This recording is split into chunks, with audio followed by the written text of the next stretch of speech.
Hello student, आज मैं फिर आप लोग के बीच बहुत ही इम्पोर्टेंट चैप्टर लेके आई हूँ जिसका नाम है इंटेलिजेंस। ठीक है, देखिए ये स्पेशली फॉर सीटेट एग्जाम के लिए है। जो सीडीपी है उसका एक चैप्टर है उसमें बाल विकास का, जिसका नाम है इंटेलिजेंस। ठीक है, अगर हम चैप्टर को क्लियर कर लेते हैं तो हमें कहीं से भी अगर इस चैप्टर से रिलेटेड कोई भी क्वेश्चन पूछता है तो हम आसानी से जवाब दे सकते हैं। ठीक है, और देखिए एक चीज़ और हम बता दें आपको, ये जो बुद्धि इंटेलिजेंस है, ठीक है, intelligence for inter BA and psychology subsidiary. ठीक है, जिनका इंटर में साइकोलॉजी है और जिनका बीए ऑनर्स है और साइकोलॉजी सब्सिडरी जिनका है, उनके लिए बहुत इंपॉर्टेंट है। ठीक है, अब देखिए कुछ ऐसा चैप्टर है साइकोलॉजी में जिससे क्वेश्चन जो है एकदम श्योर आता है। जैसे हम मोटिवेशन की बात कर ले, इंटेलिजेंस की बात कर ले, फिर थ्योरी की बात कर ले, फिर लर्निंग की बात कर ले, और फिर मेमोरी की बात कर ले, पर्सनालिटी की बात कर ले। ये इम्पोर्टेंट चैप्टर है जिससे क्वेश्चन जो है एग्जाम में श्योर आता है। ठीक है, तो किसी भी चैप्टर को क्लियर करना बहुत जरूरी है, उसके कंसेप्ट को समझना बहुत जरूरी है। ठीक है, देखिए हम बहुत अच्छे तरीके से आप लोग के सामने में आपके लिए नोट्स लेके आए हैं। देखिए इसका हम पढ़ते फिर से। What do you mean by intelligence? बुद्धि क्या है? ठीक है, बुद्धि क्या है, इस पर अनेक मनोवैज्ञानिकों ने अपना विषय बनाकर अध्ययन किया और कहा कि ये बुद्धि मनोविज्ञान के सामान्य अर्थ से हटकर विशेष अर्थ में होता है। इसी संदर्भ में बोरिंग ने 1923 ईस्वी में कहा कि जो मापता है वही बुद्धि है, लेकिन इन परिभाषा को अब स्वीकार कर दिया गया और कहा कि बुद्धि के स्वरूप को स्पष्ट नहीं होती है। फिर मनोवैज्ञानिकों ने परिभाषा 3 भागों में बांटा। ठीक है, बुद्धि का जो कंसेप्ट था, ठीक है, उसके संबंध में मन विज्ञानों का मतभेद ये रहा कि किसको बुद्धिमान माना जाए, किस गुण पे हम किसको बुद्धिमान माने। अगर किसी में एडजस्टमेंट वाली बात हो तो क्या उसको हम बुद्धि मान सकते हैं क्या? या किसी में अगर तर्क अमूर्त चिंतन करने की क्षमता हो तो क्या उसको बुद्धिमान ले?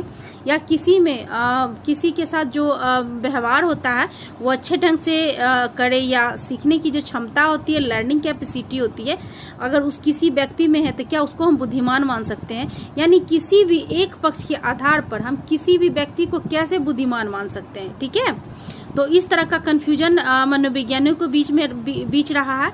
तो देखिए, तो इसके लिए क्या किया, मनोवैज्ञानिकों ने की परिभाषा को 3 भागों में बांटा। ठीक है, पहले वर्ग में बुद्धि के वातावरण के साथ समायोजन की करने की क्षमता कहा कि बुद्धि जो है, इंटेलिजेंस क्या है, one who person is able to adjust whatever demand of environment. ठीक है, जो हमारा डिमांड है इन्वायरमेंट का, उसके अनुसार अगर हम अपने आप को ढाल लेते हैं वो बुद्धिमान है। ठीक है, दूसरे वर्ग में कहा कि लर्निंग कैपेसिटी जिसको है वही बुद्धिमान है। ठीक है, फिर तीसरे वर्ग में कहा कि जो अमूर्त चिंतन है, जो दिखाई नहीं दे रहा है, उसके बारे में भी चिंतन करता है, वही एक क्या हो गया, वही क्षमता है, वही बुद्धिमान है।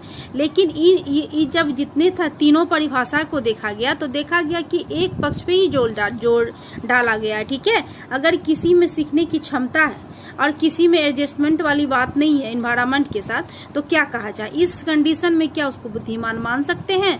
तो नहीं हो सकता ऐसा। तो देखिए इसमें लिखा हुआ है, तीनों वर्ग की अलग अलग परिभाषा से पता चलता है कि प्रत्येक श्रेणी में एक पक्ष पर जोर डाला गया है जो एक सामान्य दोष है। इस पर वेस्लर ने क्या किया, 1939 में वेस्लर ने क्या किया, इन सभी डिफिनेशन जो अलग अलग 3 वर्गों में बांटा गया, सभी को एक साथ संयुक्त कर दिया गया, मिला दिया गया और कहा कि जिसमें ये तीनों कैपेसिटी है, ठीक है, वही बुद्धिमान है। तो देखिए क्या है आगे, बुद्धि की सभी पक्ष का वर्णन किया गया जो इस प्रकार है। ठीक है, देखिए अकॉर्डिंग टू वेस्लर 1939, बुद्धि एक समुच्चय या सार्वजनिक क्षमता है जिसके सहारे व्यक्ति उद्देश्यपूर्ण क्रिया करता है और विवेकशील चिंतन करता है तथा वातावरण के साथ प्रभावशाली ढंग से समायोजन करता है। ठीक है, कहा कि बुद्धि में जो ये तीनों कैपेसिटी मैंने बताया था आपको कि तीनों कैपेसिटी जिसमें है, वेस्लर ने कहा कि वही बुद्धिमान है। ठीक है, तो उनकी परिभाषा को ही सम्मान दिया गया। देखिए इसका कोटेशन हम इंग्लिश में डाल दिए हैं। ठीक है, intelligence is the aggregated to global capacity of the individual to act purposefully and think rationally and to deal effectively with the environment. ठीक है, जो तीनों कैपेसिटी जिसमें है वही बुद्धिमान है। देखिए ये दूसरा डिफिनेशन भी हम डाल दिए हैं ताकि नोट्स अच्छा इफेक्टेड हो जाए। रॉबिन्स एंड रॉबिन्स ने कहा कि बुद्धि से तात्पर्य संज्ञानात्मक व्यवहारों यानी कॉग्निटिव बिहेव के संपूर्ण वर्ण से होता है, जो व्यक्ति के में सूझ द्वारा समस्या समाधान करने की क्षमता तथा नई परिस्थिति के साथ समायोजन करने की क्षमता, अमूर्त रूप से सोचने की क्षमता तथा अनुभव के लाभ उठाने की क्षमता को दिखलाता है। ठीक है, देखिए उसी को थोड़ा सा घुमा दिया गया है। और समस्या समाधान जो इंसैट थ्योरी है, जो हम कोहलर एंड कोफक्का का है, जो सूझ से समस्या समाधान कर लेता है, यानी बुद्धिमान वही है जो सूझ के द्वारा अपने प्रॉब्लम को सॉल्व करता है, प्रॉब्लम सॉल्विंग जो होता है। ठीक है, उसी को कहा गया है परिस्थिति के साथ समायोजन करने की क्षमता, अमूर्त रूप से सोचने की क्षमता। इसी को थोड़ा सा घुमा के रॉबिन्स एंड रॉबिन्स ने डिफिनेशन दिया। फिर है स्टोटार्ट के अनुसार, ठीक है, स्टोटगार्ड के अनुसार 1941 बुद्धि उन क्रियाओं को समझने की क्षमता है जिसकी विशेषता कठिनता, जटिलता, अमूर्त मित्रमयता, किसी लक्ष्य के प्रति अनुकूलनशीलता, सामाजिक ज्ञान, मौलिकता की उत्पत्ति होती है। कुछ परिस्थिति में वैसी क्रियाओं को जो शक्ति की एकता तथा सांवेगिक कारकों के प्रति अवरोध दिखलाता है, करने की क्षमता देता है। ठीक है, देखिए इस तरह से बुद्धि का हमारा डिफिनेशन क्लियर हो गया कि क्या है बुद्धि। ठीक है, अब देखिए इन परिभाषा के विश्लेषण से निम्नलिखित विशेषता सामने आती है। ठीक है, जो बुद्धि का डिफिनेशन था वो देख लिए, अब उसकी विशेषता क्या है देख लीजिए, क्योंकि क्वेश्चन में पूछता है कि डिफाइन कीजिए बुद्धि क्या है, उसकी विशेषता क्या है। बुद्धि एक सार्वजनिक क्षमता है। बुद्धि से व्यक्ति की विवेकशील चिंतन तथा अमूर्त चिंतन करने की मदद मिलता है। बुद्धि व्यक्ति के वातावरण के साथ समायोजन करने की क्षमता है। बुद्धि के सहारे व्यक्ति उद्देश्यपूर्ण क्रियाएं करता है, समस्या का समाधान करता है, व्यक्ति में सृजन करने की क्षमता विकसित होती है, व्यक्ति में सूझ विकसित होता है, लक्ष्य के प्रति अनुकूलशीलता उत्पन्न होती है, नई परिस्थिति के अनुकूल होती है और बुद्धि में कठिन कार्य करने की क्षमता विकसित होती है। ठीक है, देखिए ये सब जितना सारा पॉइंट है, देखिए विशेषता की बात करें तो जो भी हम डिफिनेशन लिखते हैं ना, उसी से अगर पॉइंट बना के लिख दे तो वही विशेषता हो गया। ठीक है, अलग से आपको सोचने की जरूरत नहीं है, जो डिफिनेशन है उसी से उठाइए उसकी विशेषता को।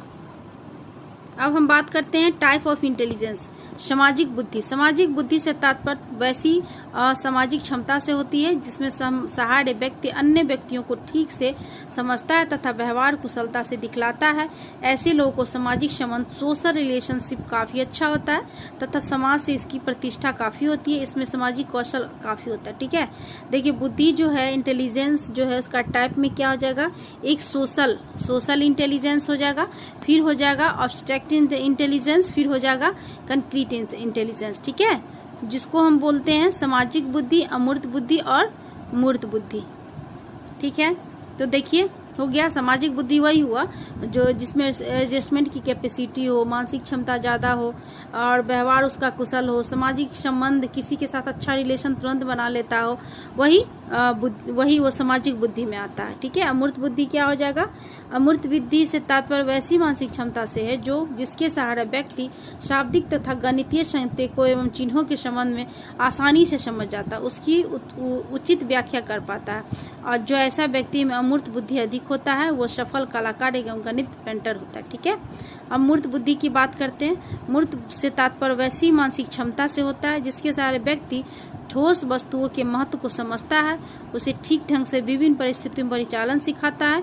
इस तरह की बुद्धि की जरूरत व्यापार एवं भिन्न भिन्न तरह के व्यवसाय में अधिक देखने को मिलती है। ठीक है, मूर्त बुद्धि क्या हो गया, जो भी हमारे पास जो मानसिक क्षमता है उसका यूटिलाइज क्या करता है, जो हमारे सामने उपस्थित है। ठीक है, व्यक्ति ठोस वस्तुओं के महत्व को समझता है, उसका यूटिलाइज करता है। बिजनेस में देखते हैं ना कि अगर 2 पैसा से बिजनेस अगर कोई स्टार्ट कर लेता है तो वो क्या करता है, 2 पैसे को ही 4 पैसे कर देता है। ठीक है, तो वही उसी को बुद्धिमान कहता है कि इसके पास बहुत दिमाग है, कितना अच्छा बिजनेस को आगे कर लिया। इस तरह की जो बातें होती हैं उसी को मूर्त बुद्धि के अंतर्गत रखा जाता है। ठीक है, अब हम आगे देखते हैं। ठीक है, अब आगे अगले वीडियो में हम डाल देंगे जो बुद्धि से रिलेटेड जो भी क्वेश्चन होगा। ठीक है, हम फिर थ्योरी की भी बात करेंगे और फिर मॉक टेस्ट भी हम इंटेलिजेंस से लेंगे ताकि आप लोग भी जो है समझ पाए कि हम कितना समझ पाए। ठीक है, वो अपना परीक्षण हो जाएगा, आपका अपना टेस्ट हो जाएगा। क्योंकि अगर आपको एग्जाम की तैयारी करना है तो प्लीज़ मेरे चैनल से जुड़े रहिए। ठीक है, ताकि हर चैप्टर को हम क्लियर कर दें और आपको किसी भी क्वेश्चन का उस चैप्टर से रिलेटेड कोई भी क्वेश्चन हो तो आप आसानी से जवाब दे पाएँ। ठीक है। अगर फिर से मैं बोल रही हूँ, आपको अगर मेरा वीडियो अच्छा लगे तो please like, subscribe and share कीजिए और बेल आइकन ज़रूर दबाइए ताकि आपको कोई भी वीडियो का नोटिफिकेशन आपको मिल जाए। धन्यवाद।